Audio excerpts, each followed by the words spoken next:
territoire national, des bruits des tambourins, sifflets, ustensiles de cuisine pourront être entendus sous le coup de 19h heure de Kinshasa, une initiative signée le député Clément Kankou-Boukassa. Évaluation du processus électoral, la CENI poursuit avec les consultations. Le président de la CENI, accompagné de quelques membres du bureau, a échangé jeudi avec la délégation des forces politiques et sociales alliées au président Tshisekedi. Environ 36 personnalités politiques ont bénéficié des informations liées au processus par la centrale électorale Lisanga Bonganga.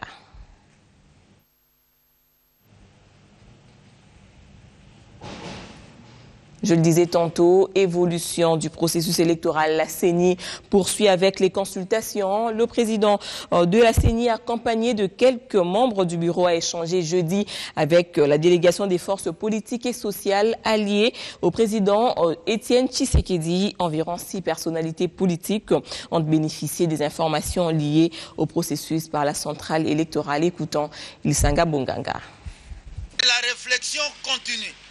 Il nous a expliqué les contraintes, il nous a expliqué les difficultés. Nous, de notre côté, nous avons parlé de cet esprit de respect des délais constitutionnels de la Constitution. De toutes les manières, les échanges continuent entre les fronts du peuple et le bureau de la CENI. Le deuxième élément, nous avons parlé de notre plainte, parce que nous devons adresser une plainte au gouvernement, c'est-à-dire aux gens, bien sûr, parce que l'argent, nous l'avons déposé à la CENI, concernant les députés provinciaux, mais la responsabilité, c'est au trésor public, c'est-à-dire au gouvernement, raison pour laquelle on a échangé, pour que nous, de notre côté, en déposant la plainte contre le gouvernement, que la CENI ne soit pas surprise. Et la CENI, pour sa part, reste claire. Il faudra d'abord convoquer l'électorat avec une seule condition, la révision du fichier électoral. Corneille Nangaa est président de la CENI. Nous avons échangé avec les responsables ou les représentants du Front du Peuple. Ce que nous leur avons dit en somme, c'est que nous n'aurons pas le respect des délais constitutionnels si nous ne faisons pas ce qu'il faut faire pour avoir ces délais. Ce qu'il faut faire, c'est que nous devons constituer l'électorat, nous devons faire la révision du fichier électoral. Une fois l'électorat constitué, nous allons passer à la période de scrutin qui coïncide avec la convocation de l'électorat. Des mesures efficaces pour faire face à la surchauffe observée sur le marché de change viennent d'être envisagées et mises en œuvre par la Banque centrale du Congo. L'annonce a été faite à la presse mercredi par le gouverneur Deogracias Mutombo Mwananyimbo. L'annonce, il s'agit notamment du coefficient de la réserve obligatoire sur les dépôts en devises et la vente par adjudication de 50 millions de dollars américains. Des décisions importantes qui émanent de la réunion extraordinaire du comité de politique monétaire de la RDC, présidé mardi par l'autorité monétaire. L'urgence s'impose face à la surchauffe observée sur le marché de change, où il a été noté une poussée du taux de change sur les 2 segments du marché qui résulte d'importantes injections de liquidités sur le marché dans un contexte de contraction de l'offre de la devise. Le gouverneur de la Banque centrale du Congo, Deogracias Mutombo Mwananyimbo, a annoncé d'importantes mesures correctrices du comité de politique monétaire. Il s'agit notamment de la vente par adjudication de 50 millions de dollars à partir de jeudi 25 février, une vente des devises destinées aux importateurs de produits de première nécessité, une manière d'accroître l'offre sur le marché de devises. L'autre mesure, c'est le relèvement du coefficient de la réserve obligatoire sur les dépôts en devises. Ces derniers passent de 8% à 10% pour les dépôts à vue et de 7 à 9% pour ceux à terme. Le statu quo est observé sur la monnaie nationale. C'est pourquoi nous avons voulu mettre beaucoup plus d'importance dans un premier temps au marché d'échange. Donc avec 50 millions de dollars, nous aurons à ponctionner cette surliquidité qui se trouve aujourd'hui sur le marché, qu'on estime à plus ou moins 515 milliards. nous aurons à ponctionner au moins 45 milliards. Avec le coefficient de la réserve obligatoire, là on est sur le marché de la liquidité, nous allons ponctionner au moins 40 milliards. Et au total, ça va faire une ponction de plus ou moins 85 milliards. Et nous allons rentrer dans les zones habituelles, réserve excédentaire, réserve obligatoire, parce qu'aujourd'hui nous nous retrouvons dans une situation où la réserve excédentaire dépasse la réserve obligatoire. On est à 288 milliards de réserves excédentaires, alors que la réserve obligatoire est autour de 220 millions, 230. Avec cette ponction, on arrive à la situation normale, habituellement observée pendant la stabilité du cadre macroéconomique. En vue d'assurer l'efficacité optimale de ces mesures, cette session extraordinaire du comité de politique monétaire de la Banque centrale du Congo sollicite l'accompagnement du gouvernement par des mesures visant notamment à resserrer davantage la liquidité sur le marché. Ce mécanisme d'adjudication pourrait soulager la tension immédiate. Il fallait des mesures pour limiter l'impact que cette surchauffe pourrait avoir. C'est en ces mots que s'est exprimé le président de l'Association des banques congolaises au sortir de la réunion, Michel Lusembe. Avec la raréfaction des devises sur le marché et la tension dans le système bancaire qui est arrivé à pratiquement 80 millions de dollars de demandes de nos clients qui n'étaient pas satisfaites en devises, il était important que la Banque centrale du Congo et l'Association des banques se concertent pour savoir quelles sont les mesures qu'il faut prendre pour un temps soit peu amortir le choc. Nier qu'il y a choc, c'est pas possible. Je pense que l'économie est celle qu'elle est et nous devons, nous, en tant qu'opérateurs économiques responsables, prendre les mesures pour limiter l'impact que ça pourra avoir aujourd'hui sur nous et sur les entreprises pour lesquelles nous intermédions les transactions financières. Il y a un certain nombre de mesures d'urgence qui nous ont rassurés un temps soit peu, notamment celle de mettre sur le marché d'échange 50 millions de dollars de la réserve d'échange à travers les mécanismes d'adjudication qui vont avoir lieu dès demain. Et ceci devrait pouvoir soulager la tension immédiate. D'autres mesures d'accompagnement ont été préconisées, notamment celle de la maîtrise de la liquidité à travers des mécanismes un peu techniques sur la réserve de change, qui suscitent un peu de discussion de notre part, mais qui ont donné des résultats dans le passé, sont également à l'étude. Et là-dessus, nous allons mettre en place des mécanismes, des équipes qui vont réfléchir ensemble, la Banque centrale, l'ACB, dans les semaines qui viennent, pour voir de quelle manière on pourra adapter les mesures d'urgence qui viennent d'être prises et de les appliquer pour lisser un peu les moments difficiles que nous allons passer sur le terrain. Les pays membres de la conférence internationale sur la région des Grands Lacs s'engagent à œuvrer pour la paix et le développement intégral dans la région des Grands Lacs. Engagement pris lors de la conférence sur les investissements dans le secteur privé. Dans les lampions se sont éteints hier à Kinshasa. Le gouvernement de la RDC a invité les délégués à faire part à leurs pays respectifs des conclusions issues de ce rendez-vous historique. Guilain Kabalunzi et Fils Matondo pour le reportage. Près de 500 délégués des différents pays de la région des Grands Lacs ont pris part jeudi à la cérémonie de clôture de la conférence sur les investissements dans le secteur privé. Les conférenciers ont notamment mis l'accent sur l'impérieuse nécessité de garantir la sécurité juridique dans la région.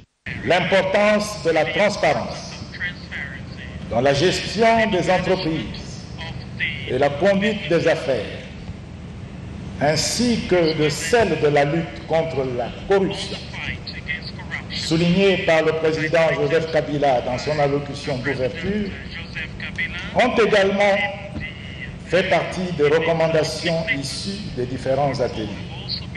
Cette résolution, comme tant d'autres, la RDC tient à les transmettre à ses partenaires de la CIRGL pour leur mise en œuvre dans l'espace des Grands Lacs. Le gouvernement de la République démocratique du Congo s'engage à transmettre ces résolutions à ses partenaires de la conférence internationale sur la région des Grands Lacs, signataires de l'accord cadre d'Addis Abeba, afin que leur mise en œuvre dans l'espace Grand Lac voit le jour dans les semaines et mois à venir. Le ministre congolais des Affaires étrangères a fait remarquer également que le rapport des suivis devrait dorénavant et obligatoirement figurer à l'ordre du jour des réunions aussi bien de mécanismes de l'accord cadre d'Addis Abeba que de la CIRGL. Et ceci avant de baisser les rideaux de cette conférence historique. Je souhaite à chacun de vous bon retour dans son pays et déclare close la première conférence sur les investissements du secteur privé dans la région des Grands Lacs. Une conférence de presse a sanctionné ces assises de 2 jours à Kinshasa, s'agissant de l'insécurité qui fragilise encore de nombreux pays dans la région des Grands Lacs. L'envoyé spécial du secrétaire général de l'ONU dans cette région ne considère pas cette réalité comme un obstacle pour empêcher de parler développement. Saïd Djinit répondait aux questions des journalistes. On admet, évidemment, il y a des problèmes de paix et de sécurité. Nous avons évoqué la situation des forces négatives qui opèrent à l'est de la RDC et qui créent une situation d'instabilité et même voire sont impliquées dans des trafics de ressources naturelles, ce qui est tout à fait contre les intérêts des peuples de la région et des pays de la région de façon générale. Nous avons également des problèmes de gouvernance, nous avons des problèmes d'élections qui sont compliqués dans certains pays de la région. Et à cela, il faudrait, et les personnes de bonne volonté s'appliquent avec les pays de la région à les aider à trouver des solutions à ces problèmes.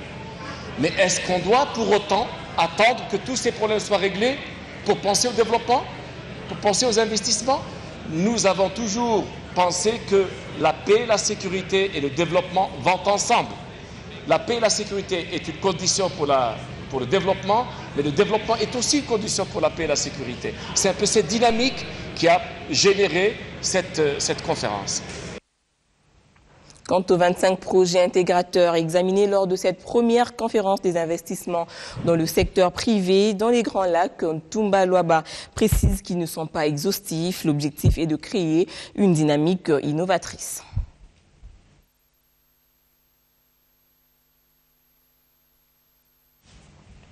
Nous vous le disions tantôt, quant aux 25 projets intégrateurs examinés lors de cette première conférence sur les investissements dans le secteur privé dans la région des Grands Lacs, Ntumba Luaba précise qu'ils ne sont pas exhaustifs. L'objectif est de créer une dynamique innovatrice. Évolution du processus électoral, nous l'avons dit au sommaire, la situation actuelle du pays requiert l'intervention divine, voilà qui justifie le culte de dédicace de la nation congolaise à Dieu et qui demande une plus large participation. Tenant compte de différentes activités liées à cette cérémonie, les chefs des confessions religieuses, des représentants légaux et autres leaders des communautés religieuses ont décidé du report du dit culte prévu le 27 février au 5 mars au stade des Martyrs. Ce grand culte initialement prévu le 27 février 2016 se tiendra le 5 mars 2016 au stade des Martyrs. Aux acteurs politiques, toutes tendances confondues, aux animateurs de mouvements associatifs et particulièrement aux chefs de l'État à venir s'associer à cette célébration solennelle. Les chefs des confessions religieuses recommandent également que tout le peuple congolais puisse observer l'attitude de méditation et prière jusqu'à la grande manifestation, la première du genre, réunissant toutes les confessions et communautés religieuses de la République démocratique du Congo. Les conservateurs des titres immobiliers et les notaires de la ville de Kinshasa sont en session de formation sur le système comptable OHADA, une formation qui devrait les outiller sur les actes uniformes de ce système qui régit leur secteur. Des assises de 3 jours dont les travaux se sont ouverts hier. Les conservateurs des titres immobiliers et les notaires de la ville de Kinshasa à l'école de l'OHADA. Pendant 3 jours, ces agents vont être formés sur les actes uniformes de l'OHADA régissant leur secteur. 3 thèmes vont constituer la base de leur formatage. Il s'agit bien entendu de l'introduction générale, le droit au ADA, de l'acte uniforme portant organisation de procédures simplifiées de recouvrement et des voies d'exécution, et enfin l'acte uniforme portant organisation de sûreté. C'est un séminaire en quelque sorte ou un atelier, mais surtout des échanges pour aussi recueillir leurs préoccupations, la manière dont ils comprennent le droit au ADA, les difficultés qu'ils éprouvent et peut-être des propositions qu'ils ont pour améliorer le système, pourquoi pas. Et je crois que ce genre de séance contribue au renforcement de leurs capacités, mais aussi à une meilleure diffusion du système OADA. Très soucié de l'application optimale dans la pratique nouvelle du plan comptable, Roger Massamba a rappelé aux participants le devoir de la restitution de la matière apprise.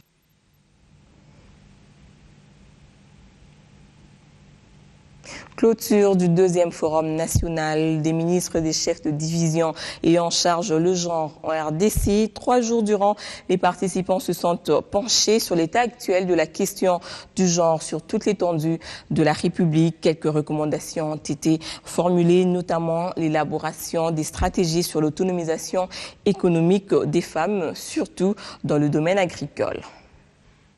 La 2e édition du Forum des ministres provinciaux et chefs de division en charge du genre, de la femme et de la famille a fermé ses portes ce jeudi.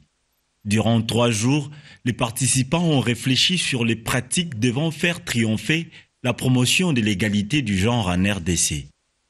Il en est sorti des recommandations qui faciliteront la mise en place de mécanismes efficaces de mobilisation de ressources tant internes qu'externes en faveur des questions du genre, des femmes et de l'enfant, ainsi que la participation de la femme à la gouvernance démocratique.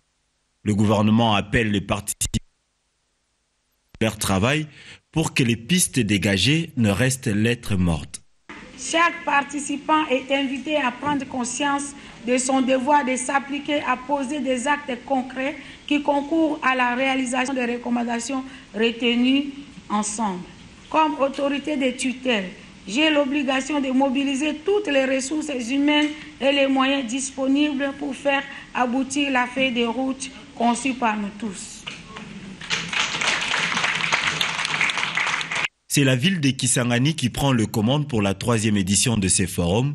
Elle, qui n'a pas pu organiser la 2e édition comme initialement prévu pour des raisons logistiques, notamment l'organisation des transports des participants. Le dossier de ce journal est consacré à la sexualité en milieu des jeunes. En parle-t-il suffisamment? Quel est le niveau de connaissance qu'ont ces derniers en matière de sexualité? Élément de réponse avec Cédric Ebundo.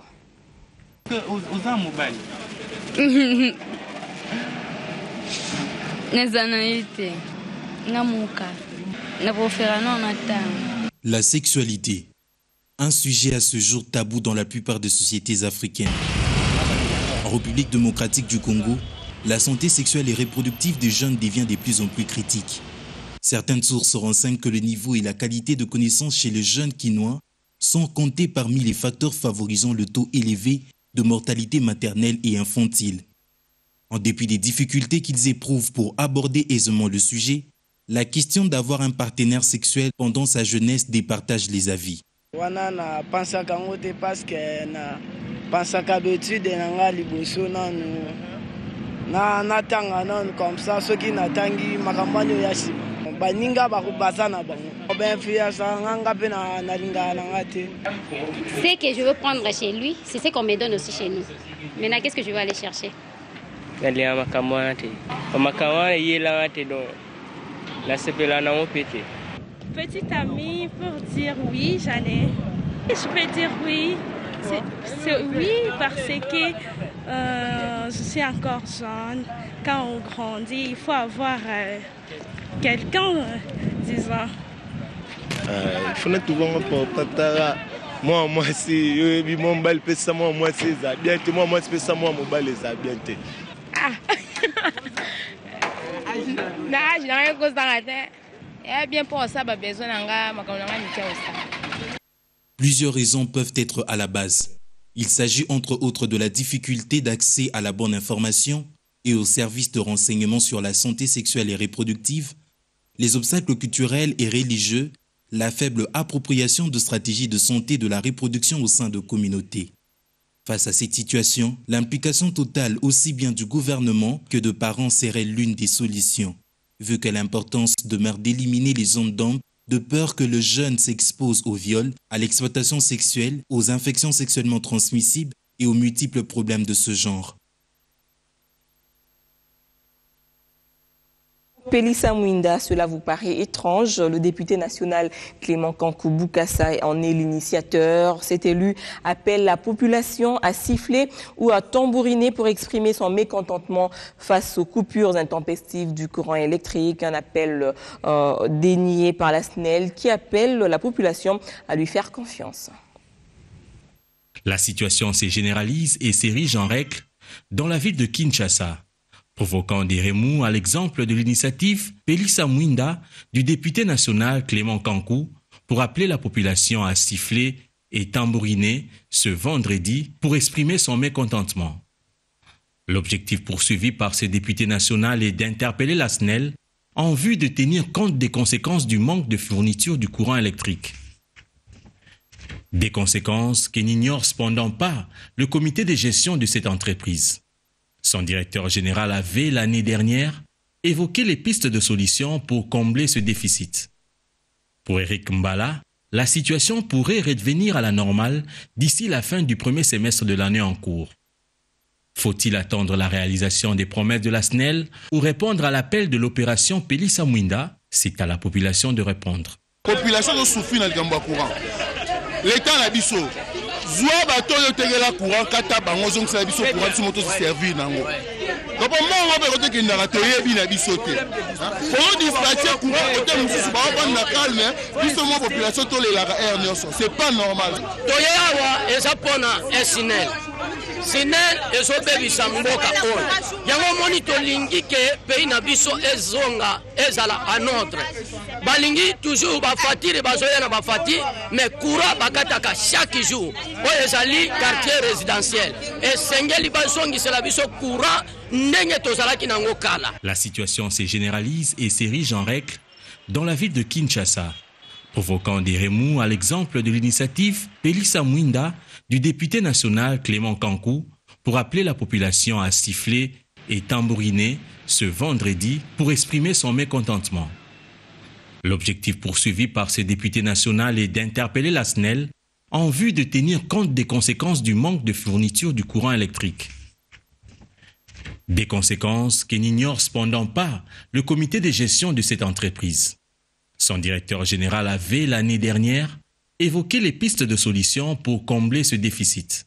Des coupures parce que le câble a vieilli, etc., ou la cabine est dépassée. Bien, quand on aura fini ces projets, eh bien, on aura des installations qui auront une capacité. Et ce que je ne vous ai pas dit, c'est que, par exemple, pour la ville de Kinshasa, eh bien, ce projet qui est en cours aujourd'hui va garantir à 500 000 personnes dans la ville de Kinshasa d'avoir accès à l'électricité.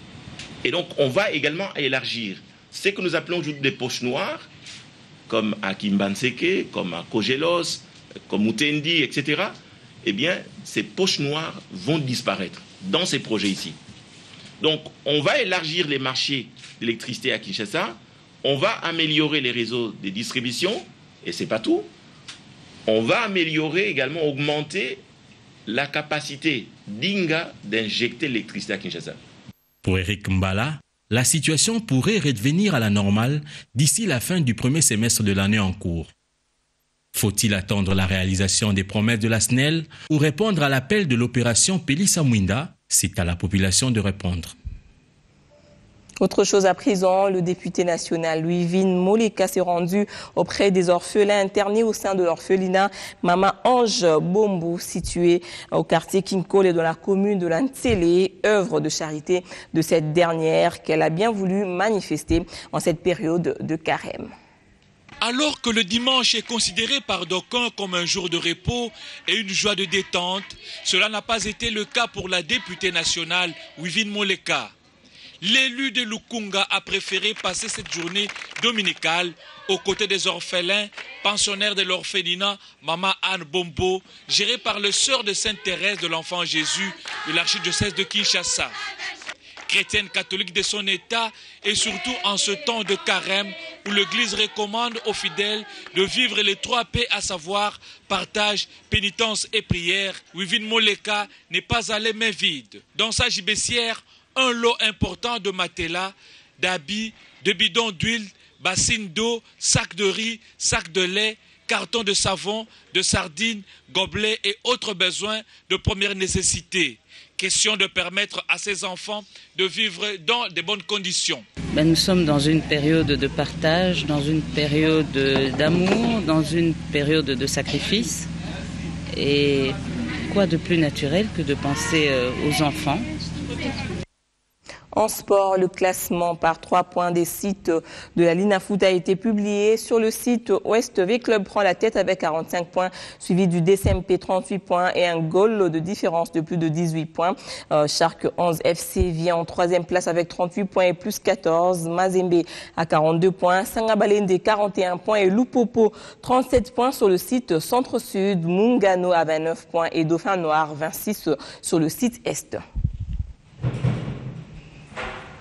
Le successeur de Joseph Sepp Blatter sera connu ce vendredi à Zurich, au siège de la Fédération internationale de football association. 5 candidats sont en lice à la présidence de la FIFA. Le prince Ali de Jordanie, Sheikh Salman du Bahreïn, Gianni Infantino de la Suisse, Tokyo Sekou-Ali de l'Afrique du Sud et Jérôme Champagne de la France. Voilà, c'est sur cette note de sport que nous mettons un terme à cette édition du journal. Merci de l'avoir suivi. Restez branchés sur B1 Télévision.